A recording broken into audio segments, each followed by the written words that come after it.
Suportado ni Presidential Advisor for Poverty Alleviation Secretary Larry Gadon ang itinutulak ng Kamara ng Charter Change.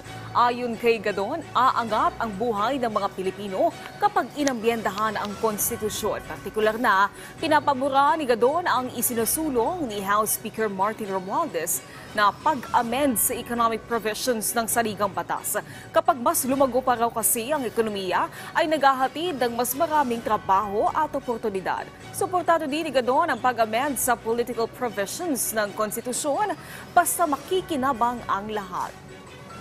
Pagkat ako'y naniniwala na talagang maraming mga sikil na mga probiso sa ating konstitusyon na nakakapigil ng pag-unlad ng ating ekonomiya. At ako ay magpapadala sa pagbukas ng session sa January, magpapadala ako ng isang position paper na kung saan ay magbibigay ako ng mga suhestyon